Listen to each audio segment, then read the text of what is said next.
All right, today we're diving into something pretty extraordinary.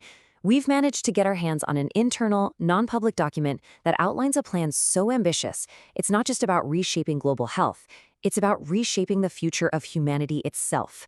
So let's pull back the curtain on what's called Project Helix. Now, this isn't some 5-year plan.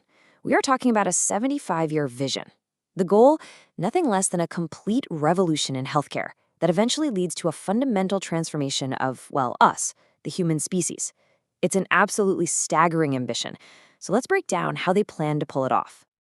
The whole plan unfolds in 4 distinct stages over the next 75 years. It starts out practically, with foundational infrastructure, then scales up to global data integration. But it's in those later stages, the ones focused on advanced genetic insights and culminating in something called evolutionary intervention, that you really start to see the true world-altering ambition of this project. But okay, before we get to the far future sci-fi sounding stuff, the project begins by tackling some of the most urgent, tangible health crises that are facing the world right now. These foundational phases are all about building a new global health infrastructure right from the ground up. So where do you even start with a plan this big? Well, you start by tackling a deadly and pretty much invisible problem. The first step is to digitize medical prescriptions, because right now, in some low and middle income countries, a staggering 41% of medicines are counterfeit. A secure digital system could completely dismantle this black market and create a transparent supply chain that saves countless lives. The document also frames these early moves as a crucial line of defense for all of us. It points out that the reckless use of antibiotics in regions with little oversight is creating the perfect breeding ground for antibiotic-resistant superbugs. So it argues that digitizing prescriptions is actually humanity's most potent weapon against the next global pandemic.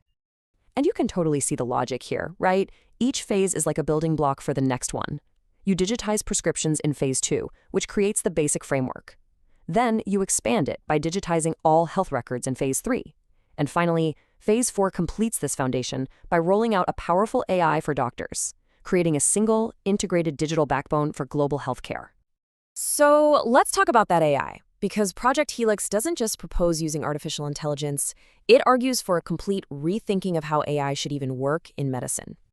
The document makes a really bold claim. It basically says the way we all think about medical AI, a system that spits out a single final diagnosis, is fundamentally flawed. It argues this whole approach has stalled progress because it creates an impossible legal and ethical mess the second that AI makes a mistake. And it will. And here's the crucial difference. Instead of trying to replace doctors, the Helix AI is designed to be a partner. It doesn't give one final answer. It provides a ranked spectrum of possibilities, which keeps the human physician in full control. This totally solves the legal nightmare and transforms the AI from a potential replacement into a powerful tool that actually augments a doctor's own intuition. And the key to this whole partnership is a principle called machine diagnostic override. It means a doctor always has the final say. But here's the really genius part. Every single time a doctor overrides the AI and gets a better result, that decision becomes new training data, teaching the AI to recognize the subtle cues that only human intuition could have picked up on. So once you have this digital infrastructure and this smarter partner AI in place, the project enters phase 5. And this is where the scale just explodes, going from individual healthcare to a unified planetary data network, creating the largest library of health and genetic data in human history. Of course, the second you hear global data network, alarm bells about privacy and control start ringing, right? Well, the document addresses this head-on. Data never actually leaves its home country. Instead, it uses a technology called data virtualization to analyze information from different places without ever moving or copying it. You combine that with cryptographic protection and giving both nations and citizens control, and the goal becomes sharing insights, not sensitive data. And this is where the project takes its most dramatic, most jaw-dropping turn. With the healthcare system fixed and global data unified, the document finally reveals the true endgame of Project Helix. So the question becomes, what do you do with that kind of unprecedented power and knowledge? After you've solved disease and built this global network, what is the ultimate objective? What's it all for?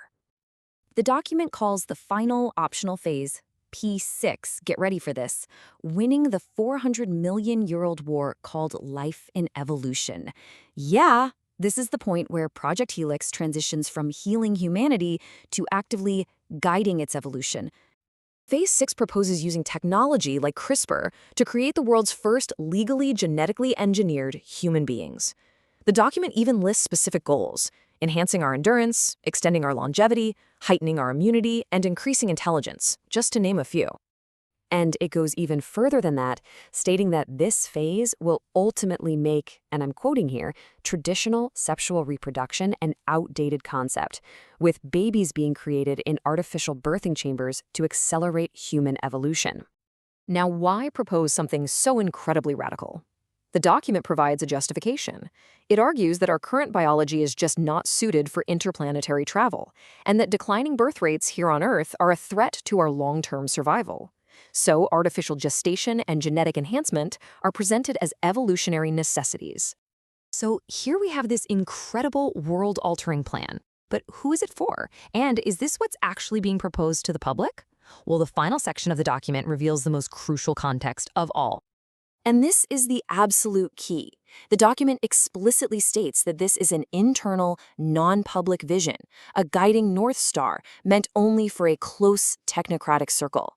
It says any version shown to the public must be consciously diluted, reframed, or partially retracted to match what society is ready for. So this isn't a public proposal, it's the secret blueprint.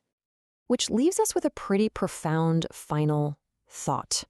The document we've just explored isn't the plan they want us to see, but it is the one they're actually working towards. And it raises the ultimate question: if this is the private, undiluted vision for our species, then who exactly is in the room deciding the future of humanity?